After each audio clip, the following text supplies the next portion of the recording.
Internally generated revenue is the backbone for development of any state. Apart from making the state to be financially stable and less dependent on federal allocations, no doubt, internally generated revenue play a pivotal role in providing social amenities such as security, health, roads, education, youth empowerment, as well as other essential projects that are crucial to the economic growth of the state. Compelling needs of more resources by the Borno State government in its quest to continue providing the needed infrastructural development to its people prompted ZULUM'S administration taking holistic approach to strengthen revenue generation.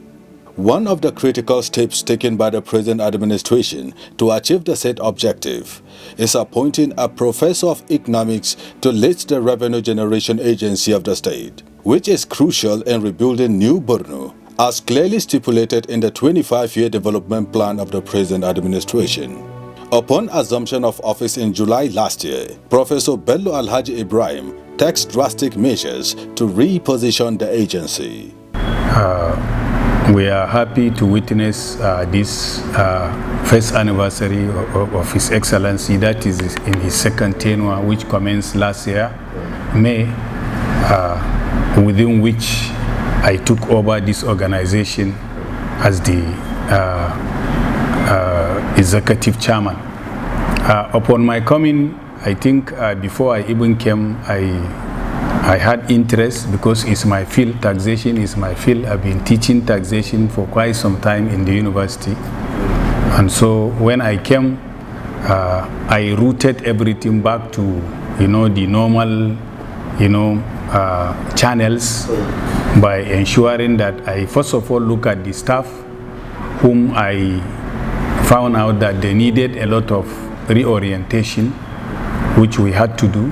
Apart from reorientation, there were, need for reformation also, particularly as regards the ad hoc staff that I will say are the backbone of this organization, totaling over 200. So I had to look at the number and the need for the number and whether all these people were on ground. That signaled to everybody that we were here to work, because we have shown interest in not only knowing the number of staff, but whether such number is required for the task ahead. So we succeeded in doing all that, which helped them, which made it possible for them to understand where we were heading in the first place. Followed very closely after this is the issue of automation, which we all know that the global trends is that taxation has become a modern phenomenon. It is not an issue that is being done, with using crude methods. So we made sure our own collection system is also modernized by ensuring that the olden days method of people coming to assess you, to enumerate you as a business and then assess you for the purpose of taxation, and the same people will collect the proceeds of tax from you. The same people are responsible for remitting to the government. Over the years, the collectors themselves, the administrators, have taken advantage of the loopholes in the lack of scrutiny and monitoring on their activity. And so a lot of the tax proceeds used to just pipe down to private pockets. So when we came, we introduced this automation under which we declared zero cash collection of taxes as far as anything under Borno Internal Revenue Board is concerned is now zero. When we made this public, it appeared to people as if, it was just one of these, ways of saying things. But we never, hesitated. We were not reluctant on taking all the steps that will ensure the realization of that. We started by making sure we work with the media to sensitize people. That was the third thing I did when I came. I ensured that Like never before, the Borno Internal Revenue Service used the media as a source of sensitization and enlightenment of the general public, because I have never believed that, the society in which we are today will be reluctant in paying taxes. What I believe is they have been trying their best, and their best always, is being piped down to some, pocket. So the only way to stop that is to ensure that the collection itself, enumeration, yes, and then assessment, yes, you can use, individuals, because there is no other way of doing that than this. But once these two have been put in place effectively, then the rest of what is left as far as cash collection is concerned should be left with the systems put in place, which alhamdulillah so far we have succeeded in doing. And we now have people coming here for the first time to say, oh, you have enumerated all businesses around my area, but I was not enumerated. I think this had never happened. I cited this as one of my objectives, that I am looking forward to a time when people will be coming to the Board of Internal Revenue by themselves to be assessed. And, surprisingly, within just a matter of 6-7 months, that objective has been achieved. Digitalizing revenue collection process is to streamline operations, enable faster processing of transactions, and promote accountability and compliance. In order to make the revenue board to meet the test of time, Professor Bello takes his steps further in digitalizing revenue collection by leveraging on technology to enhance efficiency, transparency, as well as optimizing revenue collection processes to pave way for more effective and sustainable financial management system. That has been done, like I said in most of my media, briefings. This is first in the country. Apart from FIRS now, no state has authority of digitalization than Borno State. So I must say this is something that we have started. We didn't have people to copy from at the time.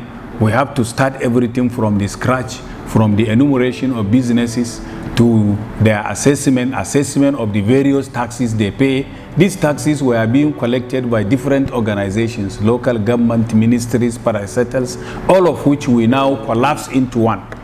In doing that one alone, if you are not experienced, you will face challenges. It's not that we didn't pay challenges, we faced challenges, but we were prepared for them. And the truth is, we have very minimal. If you ask me to rate this sensitization effort, percentage-wise, I can give it up to 65 to 70%. And before the end of this year, inshallah, we will have overcome the little challenges we've been having. The taxpayers, because before now, different type of tax officers will be visiting business premises, some from local government, some from the MDS, while others from the service here. And this is giving them a lot of headache. Most of the taxpayers, most of the tax compliant types are having difficulties in dealing with these situations. So with the automation of this process and giving them liberty to pay installmentally, because you will not be asked to pay at once. You are at liberty to divide each tax category 3 times. What is expected is that you must pay the initial 50% of the tax category that you intend to pay, and you have up to 67 days. But before, you will be given assessment today. After 2 days, they will come with a policeman and then ask you to pay them, or they will lock down your business premises, which is contrary to the provisions and requirements of tax laws, because you are expected to pay after you are given assessment. You are expected to be given demand note and then reminder before your business will be closed. You must exhaust all those statutory requirements expected of you by law. But what is obtainable before now is not so. So now that we brought a new policy, and when we did our taxpayer engagement and tax education to the taxpayers, they realized that all this while they were being shortchanged or cheated. So with this education that we have did, the stakeholders engagement we did, so a lot of taxpayers were enlightened, and they realized that this policy is a laudable policy, and they need to key into the policy of the state government. And as a result of this, we are really enjoying tremendous support. And the chairman, in his own wisdom, we decided to put a committee in place, to which I am the secretary. This committee is a committee that is serving as a grievance redress committee. If you feel the tax that you're given or the levies that you're given is too exorbitant or is excessive, you are at liberty to approach that committee. We always sit from 10 to 12, Mondays to Friday, all through. Barrister Ardo Buba explained further the measures and procedures taken by the board aimed at harmonizing all types of revenue from formal and informal sector by automating the process to block linkages and ensure effectiveness and efficiency in the system. And he's coming on board, to be precisely last year, July. He met us here and then initiated some laudable policies, especially with regard to informal sector collection that has to do with little cash collections. And he initiated that that type of collection should also be automated, just like the one that is being done under formal sector collection by remitter, intersewage, e-bills, and what have you, so payment gateways.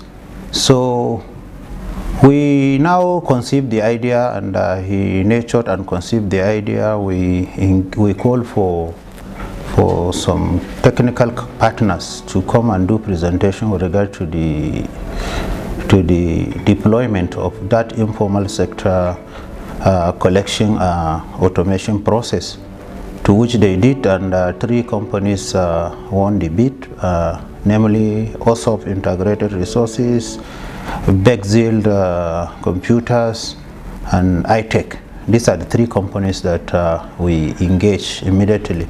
And so far we have commenced, since February, we have commenced distributing this assessment and demand notices that are in form of single sheet demand notices. To give side an example, this is one.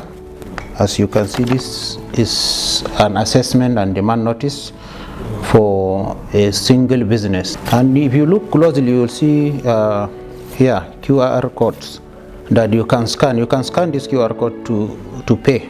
If you have Android phone, it will take you to the remitter page, and look at RR number per revenue category. Every revenue category has its RR, unique RR number that you can use to pay your taxes. We equally engage the services of over 100 POS agents within metropolis that you can access to pay free of charge. They don't charge single cover. So, and all commercial banks are equally collecting agents to the service.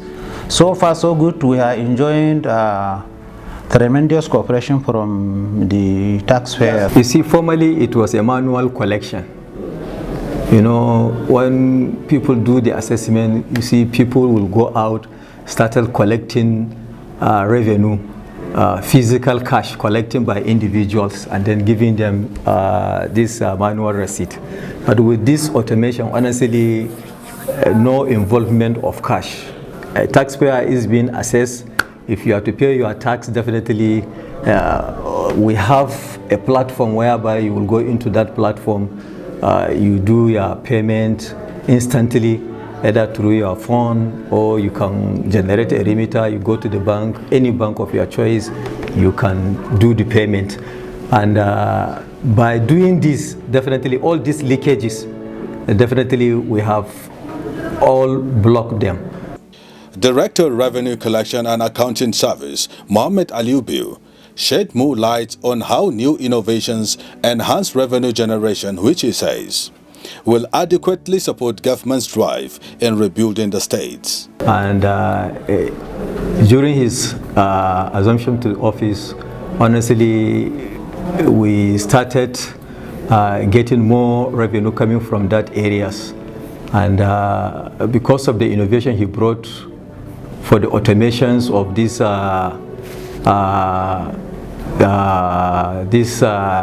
non-governmental areas of revenue generation in terms of this small business. We have a lot in that area, and we have recovered so far. And you know, last year, in fact, we generated about 19.4 something billion naira, and during this year, honestly, the first quarter, we have generated almost over 4 point something billion naira. So, in fact, we are on the right course with Professor Bello Alhaji Ibrahim. Enumerating the successes recorded so far in the year under review, Professor Bello Alhaji Ibrahim said, Borno is the pace-setter in digitalizing revenue collection, adding that within the short period of his stewardship, he was able to double revenue generated by the board, and attributed the success to the effort of staff as well as taxpayers for giving maximum cooperation and understanding to the obligatory rule of paying their taxes promptly despite economic challenges bedeviling the country. It's like I have always said whenever I have to talk to media that personally, if you had told me within the first week I came here that I will make this achievement in the span of time, you know, I have taken to achieve them, I will have said, no, this is too much. But then, you know, figures don't lie. They are there. You know, I doubled the revenue of the state within 6 months. This is not, you know, it's not a fiction. It's a fact. It's there for anyone to see. I always, you know, see it as a success that is achieved with the assistance of so many people in the state. The people themselves, you know, for the understanding, they have to be commended.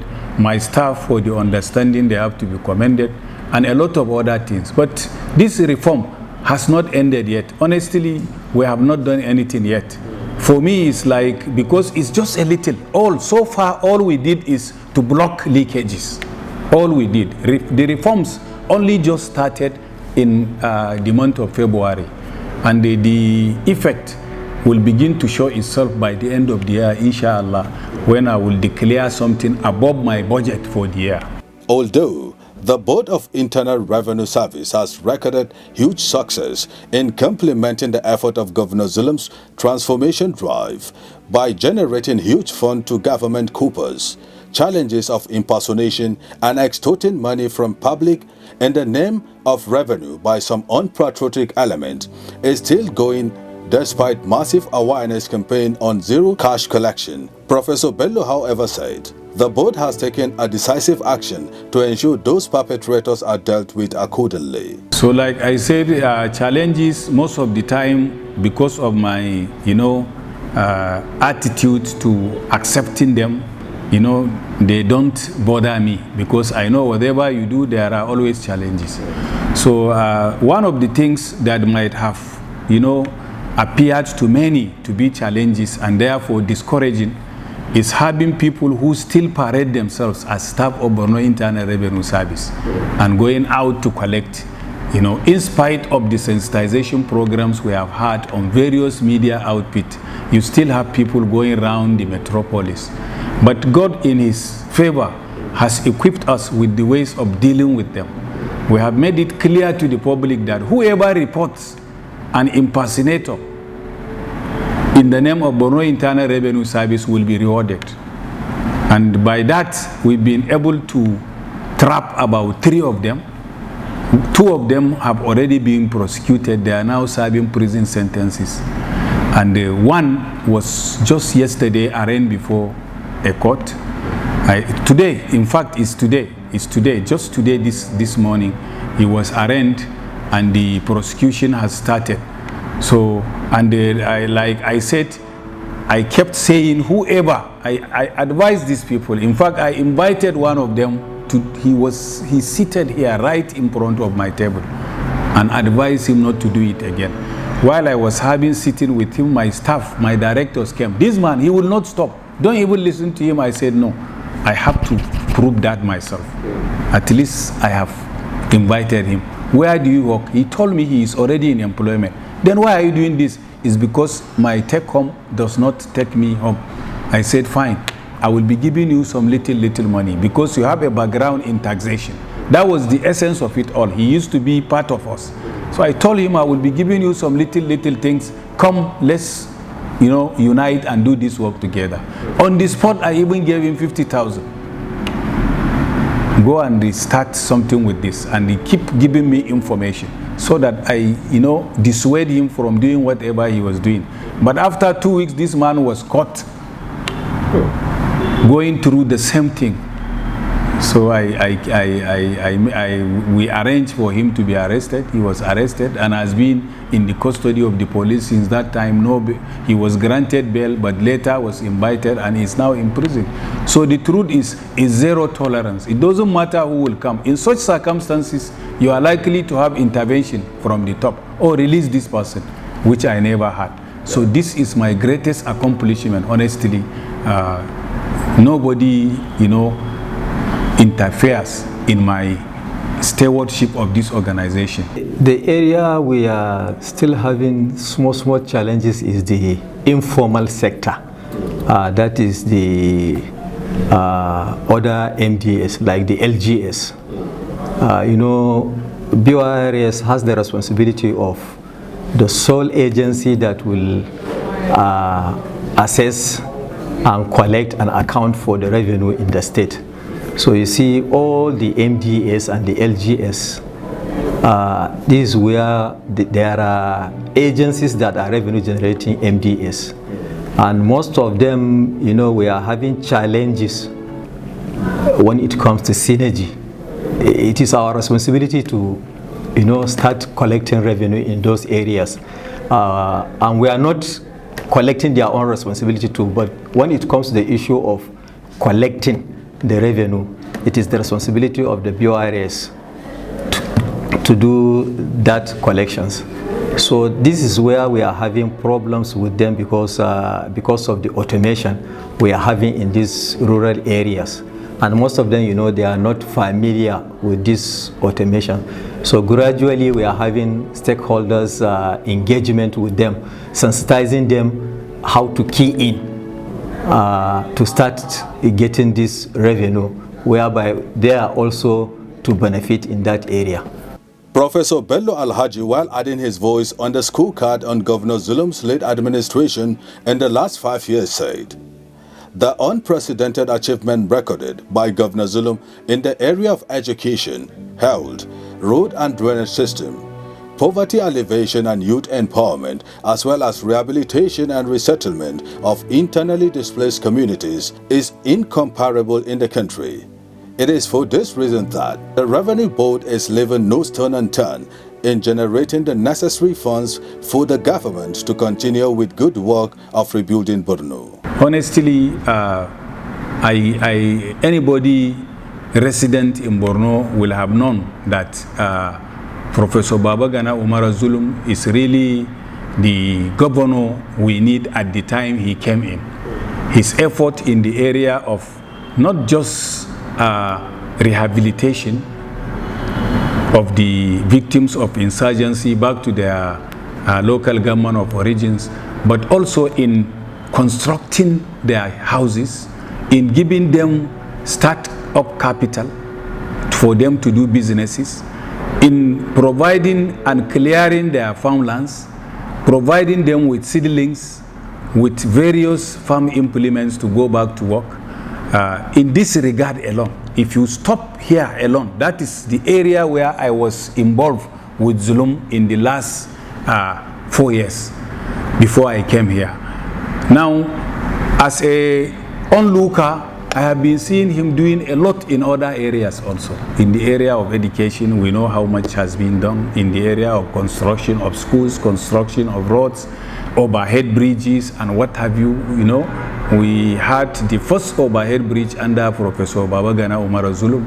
We got the second one of recent. Now they are working on the third one. And before the end of this year, we have 2 additional overhead bridges, inshallah, to be constructed. This is not to talk of the immense road construction all over Maiduguri town. You see, currently there are ongoing works all over Lawan Bukar, Shehus Palace, Galadima, West End, Custom Roundabout. You have them all over. Name them in GRA here. You have them a lot. You have them.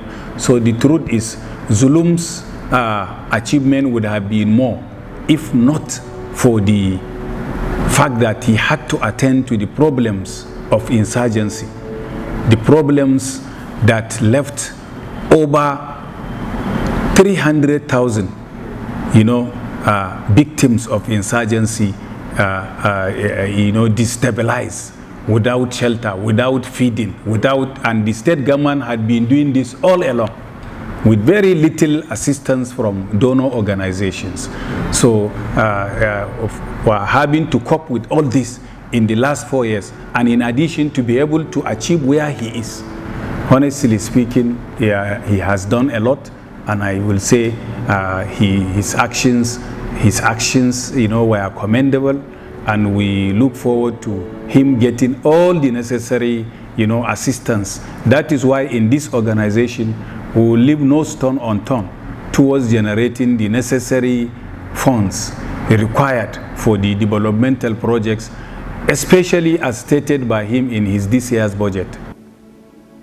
Some taxpayers in the metropolis attributed the success recorded in the revenue sector was as a result of Governor ZULUM'S commitments towards rebuilding the state. Malam Shafiu Tijani, so ina da shago a nan number 6 Ahmadu Bello Way. An kawo mana sabon notice na biyan haraji. In fact, we are very very happy and very pleased da yanda gwamnati ta tsara wannan abu. Babu wai wannan yazo domin a dama muna gan kamar masu zuwa su yi karba harajin ma da suna karba harajin ma ba su remitting a state government. Amma wannan yanzu da wannan tsarin a gaskiya mun ji dadi, muna matukan ba da goyon baya a wannan tax. Amma ni dai har yanzu ban samu na biya na ba, but ina kokarin zan biya wannan tax. To akwai personal income tax, akwai registration of business premises, akwai haraji dai kamar yadda muke biya ne a da su ne aka tattara su aka sa su a waje daya. Abdullahi Suleiman, wannan tsari mun yi mabaya da shi a zahiri ya yi daidai, kuma mun je mun yi korafi kuma sun rage mana, mun ji daɗin haka. Muna da niyyar zamu je mu biyan Allah sai yadda. Da sunana Ibrahim mai siga. Gaskiya wannan sabon tsarin da gwamnati ta kawo ni dai na ji daɗin shi sosai gaskiya. Saboda shekarun baya yadda muke biya zaka ga wannan ya zo ya ce daga local government, wannan ya zo daga state, sai ka biya sau 5 sau 6 a shekara. Amma yanzu gashi gwamnati ta kawo ka biya lokaci guda, an baka receipt naka ka san cewa ka biya. To wannan abun gaskiya ni dai ina farin ciki da shi.